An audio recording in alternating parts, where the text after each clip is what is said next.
തിരുവനന്തപുരം ശ്രീചിത്ര ഹോമിൽ ആത്മഹത്യാശ്രമം 12, 15, 16 വയസ്സുള്ള പെൺകുട്ടികളാണ് ആത്മഹത്യയ്ക്ക് ശ്രമിച്ചത്. ഒരാൾ SAT ആശുപത്രിയിലും 2 പേർ മെഡിക്കൽ കോളേജിലും ചികിത്സയിലാണ്. നിർബൻ ചേരുന്നു.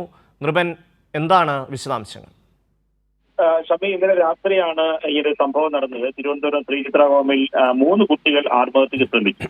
12, 15, 16 വയസ്സുള്ള 3 പെൺകുട്ടികളാണ് ആത്മഹത്യക്ക് ശ്രമിച്ചത്. അപ്പോൾ തന്നെ രാത്രിയോട് തന്നെ കുട്ടികളെ ആശുപത്രിയിലേക്ക് പ്രവേശിപ്പിച്ചു. SAT ഒരാൾ കൂടെ SAT ആശുപത്രിയിലും മറ്റ് 2 കുട്ടികൾ തിരുവനന്തപുരം മെഡിക്കൽ കോളേജ് ആശുപത്രിയിലാണ് ചികിത്സയിൽ തുടരുന്നത്.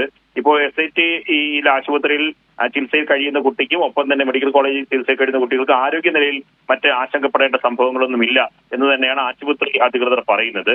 ഇപ്പോൾ ശ്രീചിത്ര ഹോമിന്റെ സൂപ്രണ്ട് വ്യക്തമാക്കുന്നത് അമിത അളവിൽ കുട്ടികൾ ഗുളിക വിഴുങ്ങുകയായിരുന്നു, അങ്ങനെയാണ് ആത്മഹത്യക്ക് ശ്രമിച്ചു എന്നതാണ്. മൂവരുടെ ആരോഗ്യനില ഇപ്പോൾ തൃപ്തികരമാണ് എന്ന് പറയാം. പക്ഷെ ആത്മഹത്യയെ സംബന്ധിച്ച് എന്തിനാണ് ഇവരിങ്ങനെ ആത്മഹത്യക്ക് ശ്രമിച്ചത് എന്ന കാര്യം സംബന്ധിച്ച് ദുരൂഹത തുടരുന്നുണ്ട്. സൂപ്രണ്ട് പറയുന്നത് കുട്ടികൾ ഈ അടുത്താണ് ഈ 3 കുട്ടികളും ശ്രീചിത്ര ഹോമിലേക്ക് വന്നത്. അന്ന് മുതൽ വീട്ടിലേക്ക് പോകണമെന്ന് വാശി പിടിക്കുന്നുണ്ടായിരുന്നു.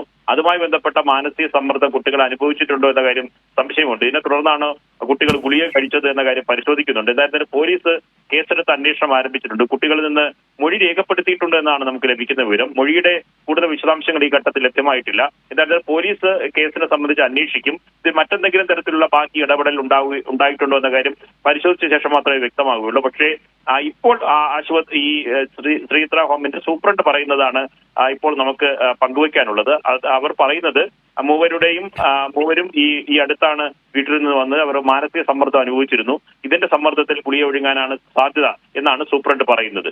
ഷമ്മി.